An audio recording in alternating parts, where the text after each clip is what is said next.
सनातन धर्म का मतलब तुम जानते हो? अरे सनातन धर्म का मतलब है सिया राम में सब जग जानी।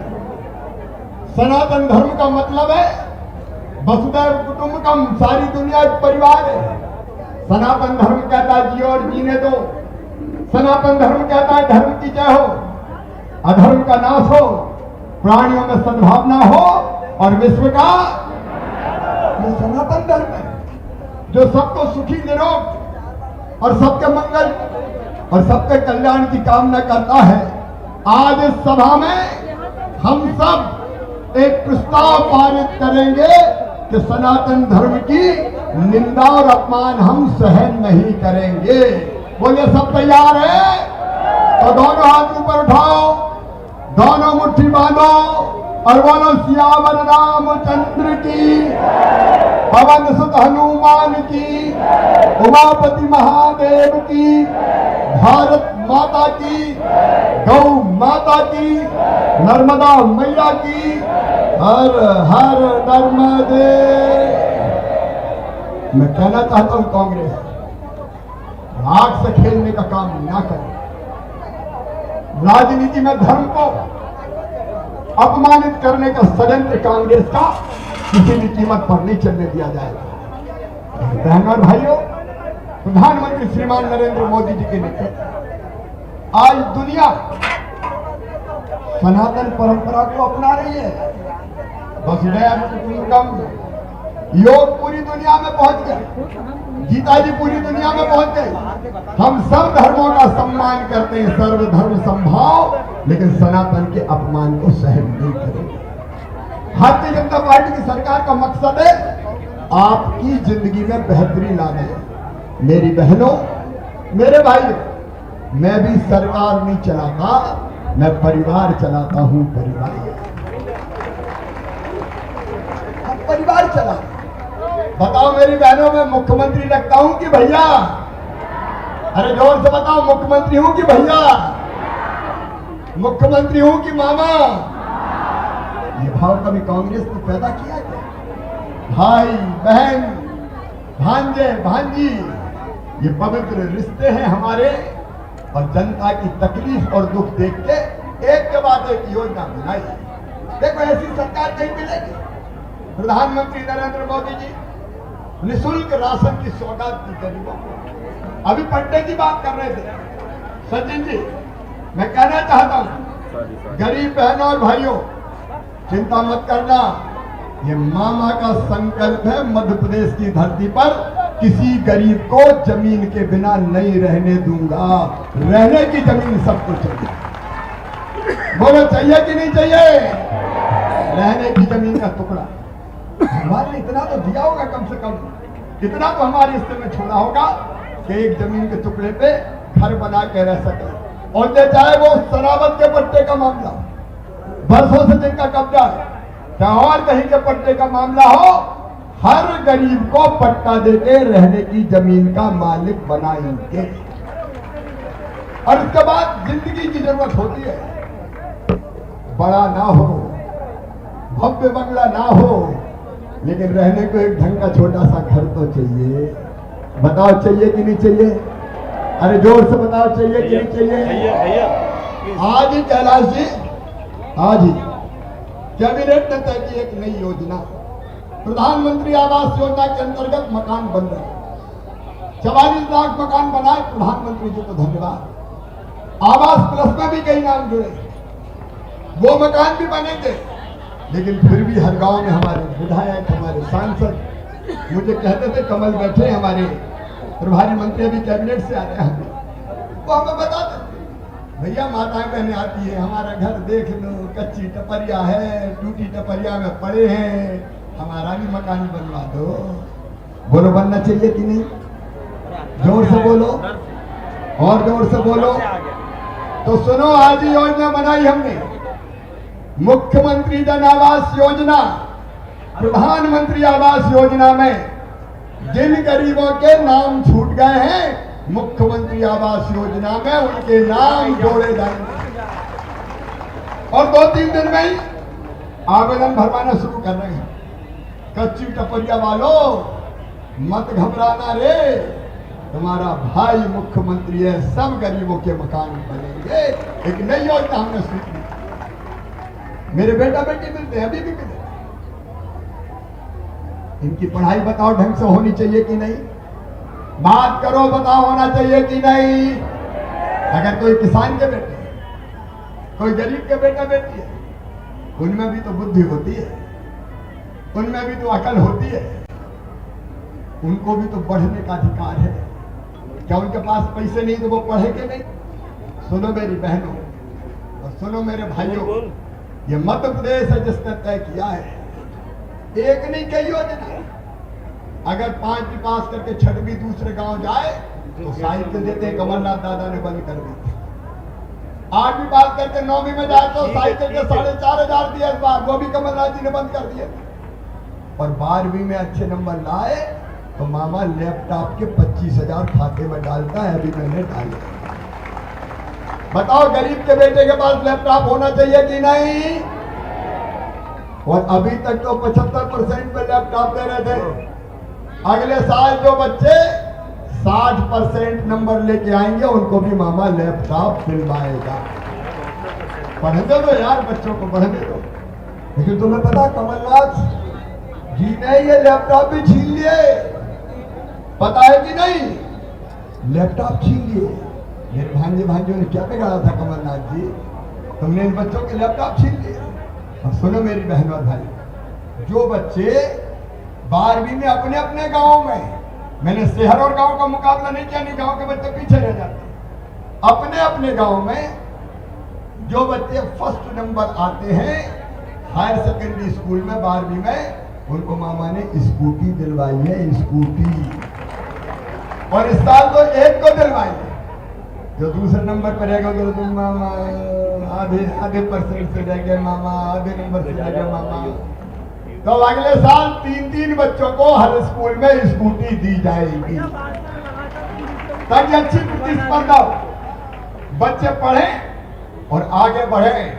और आगे की चिंता भी मत करना। मेडिकल कॉलेज में, इंजीनियरिंग कॉलेज में और किसी बड़े शिक्षण संस्थान में अगर बच्चों का एडमिशन होगा तो गरीब बहन भाई, किसान बहन भाई, वो किसी जाति और समाज के हो, फीस बहुत ज्यादा होती है। प्राइवेट मेडिकल कॉलेज फीस पता है कितनी होती है?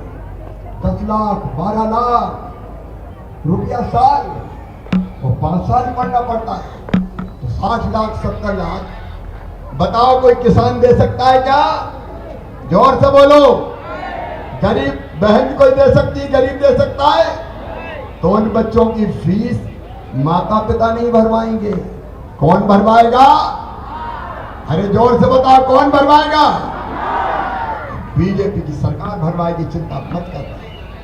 बच्चों का रास्ता रुक सरकार काहे के लिए होती है भैया? सरकार इसलिए थोड़ी होती कि मचमचा के मुख्यमंत्री की कुर्सी पे बैठ गए और जनता रोती रहे। सरकार इसलिए होती कि जनता की जिंदगी बदल दे, लोगों के चेहरे पर प्रसन्नता आए, जिंदगी आसान हो जाए। प्रधानमंत्री जी ने आयुष्मान भारत योजना बनाई, कैलाश जी हमने विस्तार कर दिया उस योजना का। हमने तय कर दिया कि आयुष्मान भारत योजना में जो बचे हुए किसान और गरीब है सबको जोड़ के 5 लाख रुपए तक का साल का इलाज फ्री में करवाएंगे।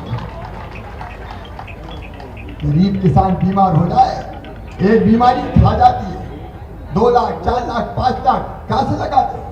और इसलिए मैं जो कह रहा हूं, बहुत लंबी बात करने का मौका नहीं है, वो यही कह रहा हूं कि हमारा लक्ष्य है आपकी सेवा।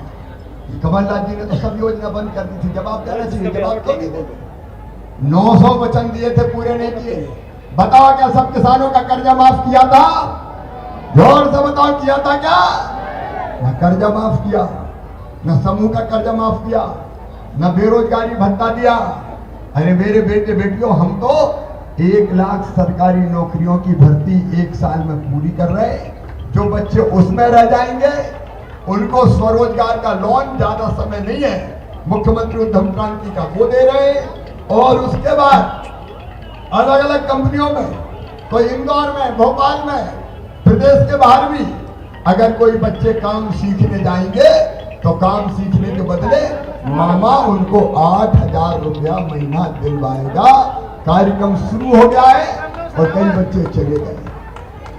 माँ हो, बहनों, बेटा हो, बेटियों, गांव शहरों, सबकी समस्या का समाधान। मेरी बहनों, ये कांग्रेस का तो पता है तुम्हें, जो गरीब बहनें थी बेटा बेटी को जन्म देने से पहले उनके खाते में 4,000 डालते थे, जन्म के बाद 12,000 डालते थे। कमलनाथ जी ने वो 12 और 4 16,000 रुपया छीन लिए थे। बेटी की शादी करवाई लेकिन 51,000 का धेला नहीं दिया। बुजुर्गों की हम तीर्थ यात्रा करवाते थे, तीर्थ यात्रा पर रेल से ले जाते थे। कमलनाथ ने रेल से तीर्थ यात्रा बंद करवा दी। अब मेरे बुजुर्गों, तीर्थ यात्रा फिर चालू, और अब केवल रेल से नहीं, हवाई जहाज से भी तीर्थ ले जा रहे। हवाई जहाज से, अरे गरीबों को भी हवाई जहाज में बैठना चाहिए कि नहीं? धीरे से काय को बोल रहे, जोर से बोलो, बैठना चाहिए कि नहीं? नया जमाना है जिसमें प्रधानमंत्री नरेंद्र मोदी है और यहाँ भारतीय जनता पार्टी की सरकार आपके भलाई और कल्याण के काम कर रही है। मेरी लाडली बहनाओं, सावन के पहले 27 तारीख को 250 रुपया डाले थे, मिल गए कि नहीं मिले? और अब कल फिर डालना है पैसा, और आगे देखना, मैंने वचन दिया था पहले 1,000, अब 1,000 में 15,000 करोड़ रुपया लग रहे हैं। बताओ, कोई दे सकता था और कोई दे सकता था क्या? लेकिन पैसे का इंतजाम कर रहा हूं, और इंतजाम करते करते अब 1,000 से 1250, और फिर और इंतजाम करेंगे 1250 के 1,500, फिर और इंतजाम करेंगे 1,500 के 1750, फिर और इंतजाम करेंगे 2,000, फिर 2250, फिर 2,500, फिर 2750, और बाद में कितने देंगे? जोर से बोलो। ये आपकी जिंदगी बदलने का प्रयास है मेरी बहन, और लक्ष्य यह है कि काम काज करते हुए 10,000 रुपया महीना कम से कम आमदनी होनी चाहिए। हम क्या केवल रोने के लिए पैदा हुए हैं? क्या बहनें जिंदगी भर आंसू बहाने के लिए पैदा हुई? जब भी सासरे जाती है मायके में, गले से बाकी और भाभी के लिपट कर रो रो के जाती है, अपने दुख को व्यक्त करती है, आंसू बहाती है। चिंता मत करना बहनों, मैं मुख्यमंत्री फिर इसलिए बना हूं कि बहनों की जिंदगी में आंसू नहीं रहने दूंगा, किसी भी कीमत पे आंसू नहीं रहने। जिंदगी बदलना हमारा भी है, और इन सब जन कल्याणकारी कामों के लिए सचिन जी अभी कई तरह की, हितेंद्र भी बैठे हैं, कई काम कराए विकास के पूर्व में। सचिन ने भी लंबी सूची पढ़ी, आगे भी मैं आपसे ही कहना चाहता हूं, बताओ जितने विकास के काम भारतीय जनता पार्टी की सरकार ने किए, कांग्रेस ने कभी किए क्या? ऐसे नहीं, जोर से बोलो, किए क्या? अब मैं गिनाऊं थोड़ी कितने करे, अरे एक ही काम देख लो। ओंकारेश्वर में आदि गुरु शंकराचार्य जी की भव्य प्रतिमा लग रही है, और अद्वैत लोक बनेगा, अद्वैत लोक। ये ऐसा बनेगा कि पूरी दुनिया देखने आएगी, पूरी दुनिया, और सनावत बड़वा हो गई जाएगी। आपको उज्जैन का पता है? उज्जैन में कितने लोग आ रहे हैं? एक दिन में 2.5 lakh 3 lakh, hotel full, restaurant full, घरों में होटल खोल ली लोगों ने, ऑटो वाले, टैक्सी वाले, फूल वाले, चाय वाले, पानी वाले, वहां की आर्थिक स्थिति बन गई। ये अद्वैत लोग इस पूरे इलाके की हालत बदल कर रख देगा मेरे बहनों और भाइयों। हम कितने काम आपको गिनाए। काटकूट जो बांध बन रहा है उसका शिलान्यास करने मैं स्वयं आऊंगा, चिंता ना करें। 2,959 करोड़ रुपया की लागत इसमें आएगी। हम रुपए की चिंता थोड़ी करते हैं, हम कमलनाथ थोड़ी रोते रहे पैसे नहीं, हमारे पास कमी नहीं है, भगवान की भोलेनाथ की कृपा है। मैं क्या करूं? मानते हैं, वो देते हैं, उनके चरणों में फिर परसों सोमवार को फिर प्रणाम करने महाकाल महाराज जा रहा हूं। तेरी जय हो महाकाल महाराज, मेरी जनता पे कृपा की वर्षा करे रखना, ये सब सुखी हो, इनका ये निरोग हो, इनका मंगल हो, इनका कल्याण हो।